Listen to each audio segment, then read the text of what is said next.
Alright, we're going to try this for the first time ever.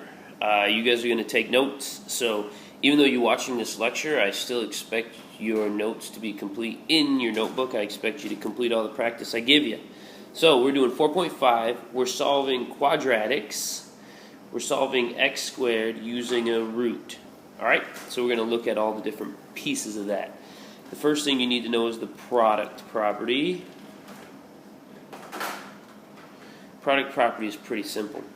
If I have the square root of a times b, I can rewrite that equivalently as the square root of a times the square root of b. And this comes into play right away. So I'm going to ask you to simplify the square root of 200.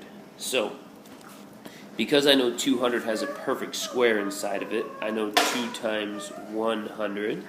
Those are factors of 200. So I can rewrite it as the square root of 2 times the square root of 100, which is going to give me 10 times the square root of 2, and I've simplified that radical. So this is an important part of solving. Alright? Secondly, we are going to look at the quotient property. And it's very, very similar to the product property. If I have the square root of a divided by b, I can rewrite that as the square root of a divided by the square root of b. And we'll see this right away.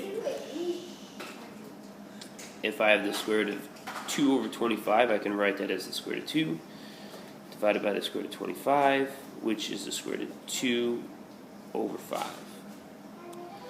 And I have my answer. So again, a key to this is I don't like having a root in the denominator. Sorry, not just me, every mathematician in the whole wide world. So that's called rationalizing the denominator.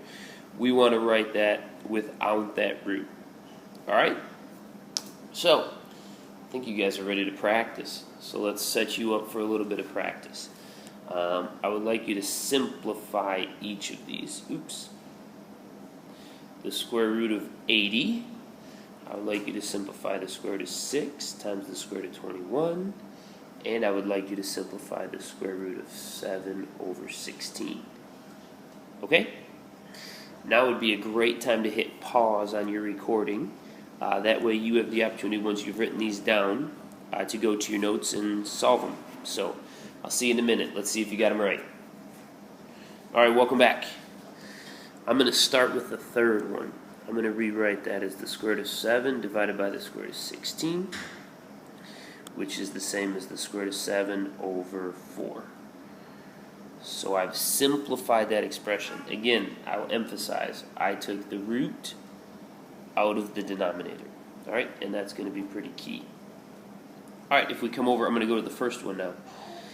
Square root of 80. Is there a perfect square inside of 80? So we can start writing down factors of 80. 1 times 80. 2 times 40.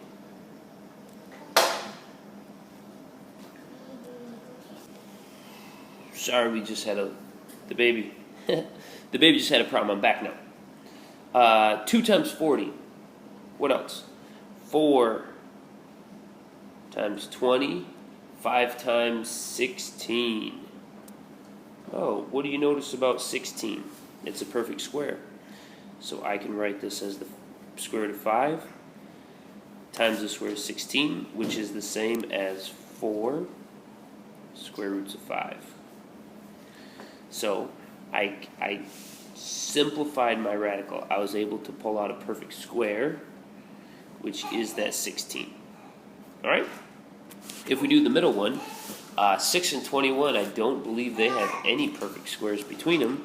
But if I multiply them together, I get the square root of 126.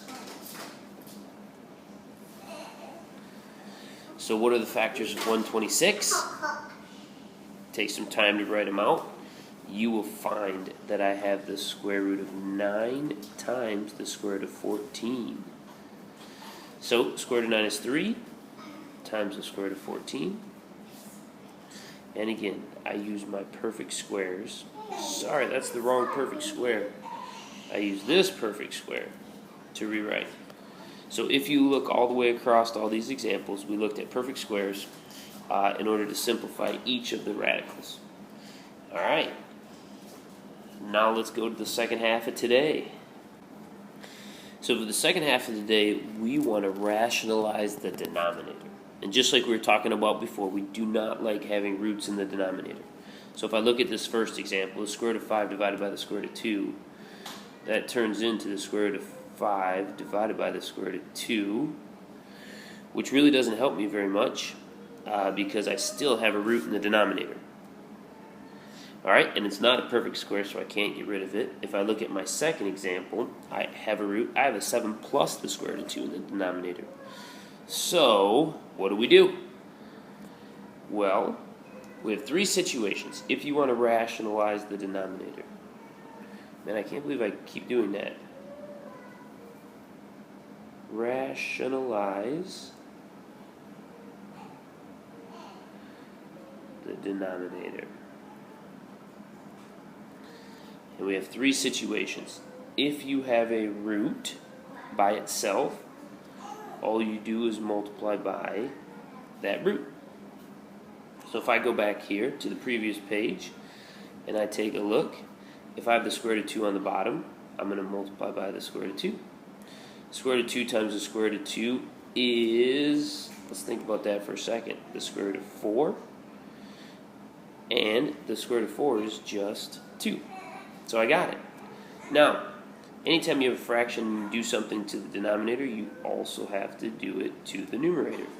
So, what is the square root of 2 times the square root of 5? Square root of 10. So, my simplified expression looks like this. And again, I removed that root from the denominator. So that was the key. Let's see if we can separate this a little bit. Alright, in my next example, I have a 7 plus the square root of 2. So, according to our notes, you guys are writing this down. If I have a plus the square root of b, I just multiply by the conjugate, which would be a minus the square root of b. What that does, if you guys recognize, that gives us the difference of perfect squares. Alright, and you'll see this again. I'll add the second half. If I have a minus the square root of b, then I'm going to multiply by a plus the square root of b. Alright, and the key to this is these are called the conjugate.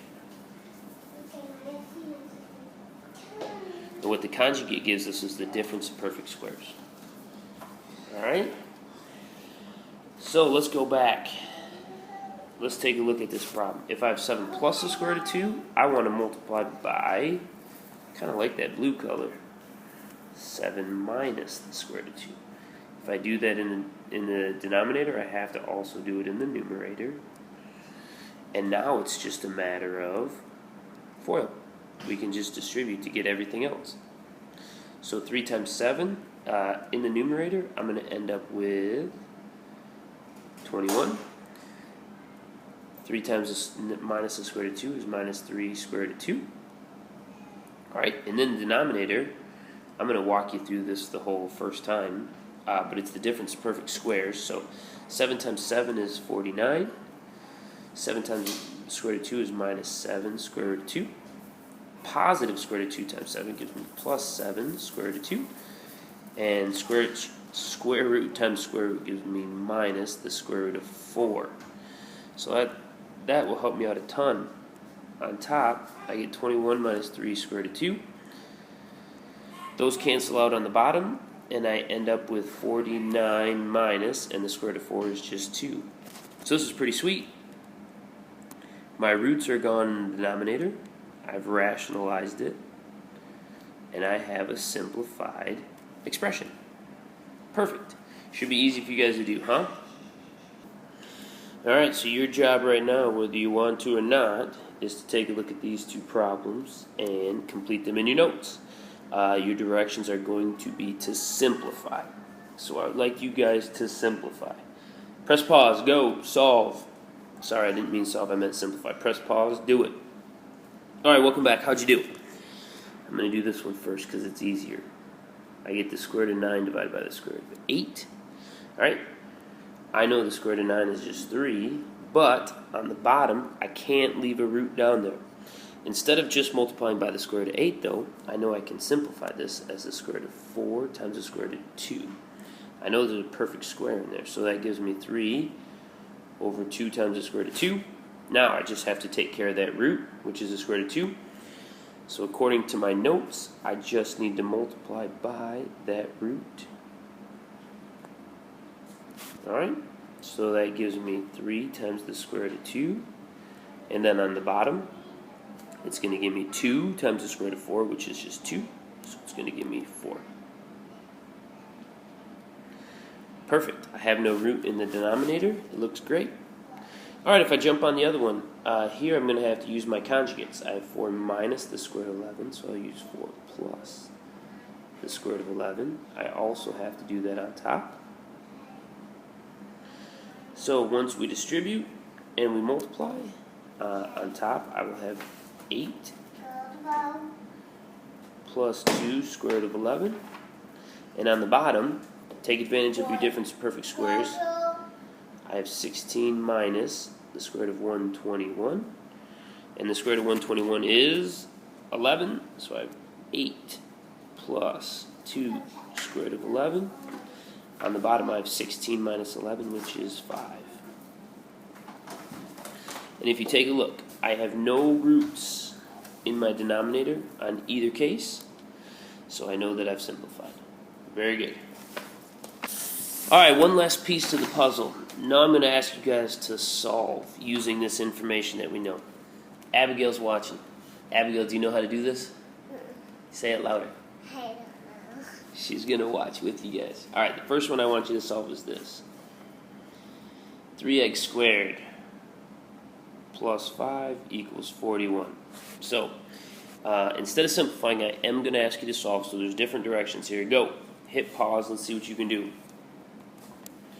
Alright, welcome back. Take a look at my work. First thing I'm going to do is subtract 5 from both sides. So I end up with 3x squared equals 36. Then I'm going to divide by 3. So I have x squared equals 12. Now the final thing I have to do is take the root. So I get x equals, now here's the difference with solving. Plus and minus the square root of 12. I always get plus or minus when I take the square root. Alright? Now, normally you could leave your, or before you could leave your answer just like that, but now we know more. I know 12 is 1 times 12, 2 times 6, that's a 6. Let me see if the eraser works. 2 times 6, and 3 times 4. 4 is a perfect square, so I will rewrite it as plus or minus the square root of 4 times the square root of 3, which is plus or minus 2 square root of 3. So there's my answer. Again, this time I got the plus or minus because I'm solving. I'm not just simplifying. Alright, last one, and then we'll let you guys start your assignment. So I have, again, the directions are to solve. I have 1/5 z plus 3 squared equals 7. Alright, hit pause and solve it, and then come on back. Alright, welcome back. I'm going to start by multiplying both sides by 5. Z plus 3 squared equals 35. Then, in order to get rid of my squared, I take the root. So I have z plus 3. Remember, we're solving now, so I have plus or minus the square root of 35. Alright? Now, 35, can I break that down? Can I use my information I did today about simplifying? I have 1 times 35, and I have 5 times 7. Is there a perfect square in there? No. So, all I can do is subtract 3 on both sides. And I get z equals negative 3 plus or minus the square root of 35.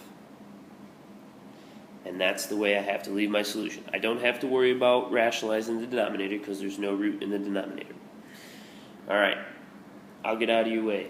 Your assignment is very straightforward. Page 269, I would like you guys to do numbers 1 and 2, and then through 35 odd. So I guess 2 is the only even problem I would like you to do. Everything else is odd. All right, good luck. Again, make sure all your notes are in your notebook, because I'll be looking at them next time we take a quiz. See ya.